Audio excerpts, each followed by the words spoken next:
Donc c'est que je m'intéresse à la pharmacopée. J'étudie les plantes pour leurs propriétés curatives.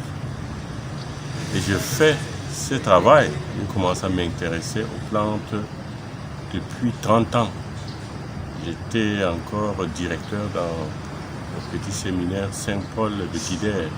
C'est par nécessité que je suis arrivé là. Que, voilà, on n'avait rien pour soigner les enfants. Donc j'ai commencé à m'intéresser à la pharmacopée et soigner les enfants avec les plantes. Donc c'est devenu un peu une passion, un passe-temps. Et quand là je sors de la Bible, ok, je me mets à étudier les plantes. Et d'autant plus que les plantes sont très très utiles pour soigner les hommes. C'est ce que je fais et je continue de faire jusqu'à présent, malgré mon travail de pasteur. Même ici à Douala, je recueille de plantes et j'ai ouvert une herboristerie où les gens peuvent venir, n'est-ce pas, se procurer les plantes médicinales qui soignent. Et c'est dans ce cadre-là que, quand le problème de coronavirus se posait, j'ai essayé de réfléchir avec toutes les recettes que je connais. Alors j'ai essayé, n'est-ce pas, d'appliquer certaines de ces recettes-là aux personnes, souvent de personnes dites qui souffrent, de personnes qui souffrent du coronavirus. Ce que nous faisons donc, quand une personne présente les symptômes attribués au coronavirus, nous leur donnons, n'est-ce pas, un traitement, donc uniquement à base de plantes. Et surtout, nous visons d'abord, n'est-ce pas, le problème respiratoire, puisque selon les études, le virus, le coronavirus, s'attaque aux poumons. Alors nous donnons une plante, une préparation, une décoction qui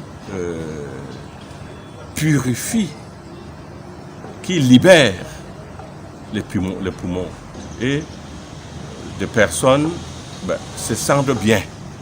Alors maintenant, nous posons la question, est-ce que nous pouvons dire que nous tuons le virus? Mais je dis, nous travaillons un peu à la manière des guérisseurs, de vrais guérisseurs, je veux dire.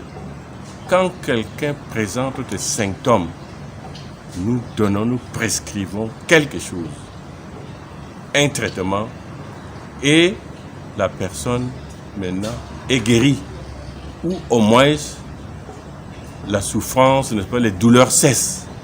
Ok, nous disons, voilà, chez les guérisseurs, nous disons que la personne est guérie, la personne ne souffre plus. Alors maintenant, il reste aux scientifiques de prendre le temps de vérifier. Mais une chose importante, quand la personne vit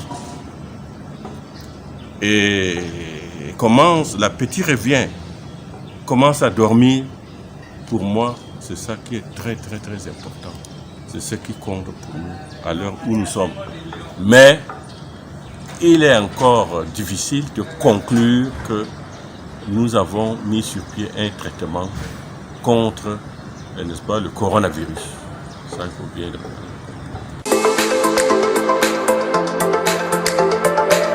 À l'heure où nous sommes très sollicités. Mais je me suis organisé. Nous avons notre coordinateur diocésain pour la santé dans l'archidiocèse de Douala, je veux dire. Non, c'est lui qui donne le temps. Je prépare et c'est lui maintenant qui reçoit les malades et leur applique, leur donne ce traitement. Mais nous ne prenons rien à personne. Nous le donnons gratuitement. C'est notre manière de participer, n'est-ce pas, à soulager la souffrance des gens. Alors, si ce que nous donnons peut apporter quelque chose à cette recherche, tant mieux. En fait, tout ce que nous avons ne nous appartient pas. Tout ce que nous avons appartient aux fidèles. Il y a beaucoup de fidèles qui viennent nous voir. Prenez ceci pour la charité, prenez ceci pour les pauvres.